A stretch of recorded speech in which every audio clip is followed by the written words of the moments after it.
जल्दबाजी में पुराना मतलब सदन को छोड़कर नए संसद भवन, पुराना संसद भवन छोड़ो, नया संसद भवन चलो, ये सारे करने के पहले ये सोचना चाहिए था कि कहाँ कहाँ हमें क्या क्या करना चाहिए। और इसके चलते इन लोगों की जल्दबाजी के चलते आज इस घटना इस तरीके के अंजाम होने में सफल हुई है, नहीं तो ये घटना नहीं घटने वाले थे। तो कम से कम देखिए, इतने बड़े घटना घटी है ना, आज तक कोई प्राइम मिनिस्टर की कोई बयान आई, ना होम मिनिस्टर की कोई बयान, सब चुप्पी साधे हैं।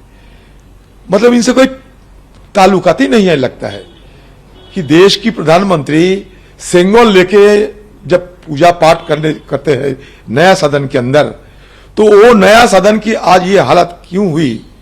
कम से कम दुख या शंका तो जताना चाहिए था ना, एक देश की प्रधानमंत्री होने के नाते और यह सदन की नेता होने के नाते, दोनों की तरफ से भारत हिंदुस्तान के प्रधानमंत्री को शंका प्रकाश करना चाहिए था, दुख जताना चाहिए था, और क्या क्या कदम उठाना जरूरी इस विषय पे उनकी तरफ से कोई बयान आना चाहिए थी।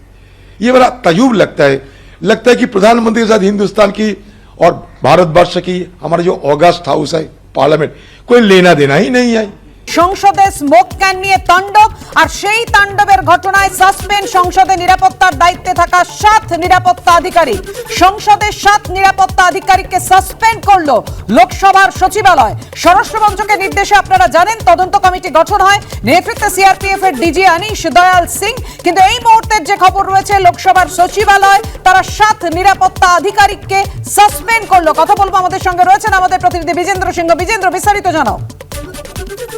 দেখো পাপি, যারা ওই স্বর্গদ্বারে ছিলেন যেখান থেকে ভিজিটরদের এন্ট্রি হয়, সেখানে লাস্ট চেকিংটা হয়, যেখানে টিকিট নিয়ে যাচ্ছেন একজন ভিজিটর গ্যালারিতে, সেটা চেকিং করা হয়।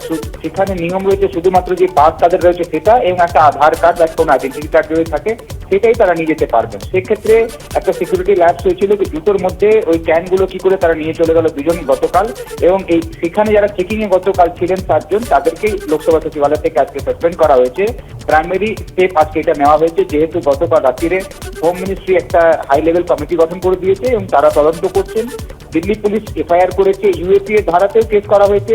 4 জনকে গতকাল অ্যারেস্ট করা হয়েছিল, পরে আরেকজনকে অ্যারেস্ট করা হয়। একজন এখনো পলাতক রয়েছে, তাকে দিল্লি পুলিশ খুঁজছে, যার কাছে 2 জন যারা লোকসভায় গেছিল তাদের মোবাইল ফোন রয়েছে। তাকে এখনো ললিত ঝাকে খুঁজে পায়নি পুলিশ, তার তল্লাশি চলছে। তবে খুবই সিরিয়াসলি সরকারের তরফ থেকে এটা নেওয়া হচ্ছে, যার প্রথম পদক্ষেপ আজকে হলো এই 4 জনকে সাসপেন্ড করা হয়েছে। মকর দ্বার থেকে কাউকে যেতে দেওয়া হচ্ছে না, শুধুমাত্র সাংসদরা সেখানে যাচ্ছেন, এবং অন্য যে গেটগুলো রয়েছে সেখান থেকে যারা নর্মাল ব্যক্তি যারা লোকসভাতে কাজ করেন তারাও যখন আসছেন, আজকে খুবই স্ট্রিক্ট চেকিং হচ্ছে, এমনকি সবাইকে জুতো খুলে চেক করানো হচ্ছে গেটের কাছে। এটা আজকে স্টেপ নেওয়া হয়েছে। এবং অন্যদিকে অমিত শাহ খুব সম্ভবত একটা স্টেটমেন্ট আজকে লোকসভায় দিতে পারেন, কেন কি কিছুক্ষণ আগে প্রধানমন্ত্রী নরেন্দ্র মোদী, স্বরাষ্ট্রমন্ত্রী অমিত শাহ, জেপি নাড্ডা, প্রহ্লাদ যোশী এবং অনুরাগ ঠাকুরের একটা মিটিং হচ্ছে। সেখানে নেক্সট স্টেপগুলো যেভাবে বিরোধীরা গতকাল থেকে আক্রমণ করছেন কি স্বরাষ্ট্রমন্ত্রীকে জবাব দিতে হবে, এটা বড় একটা সিকিউরিটি ব্রিচ হয়েছে। সেক্ষেত্রে অফিসিয়ালি এখনো গভর্নমেন্টের স্টেটমেন্ট আসেনি।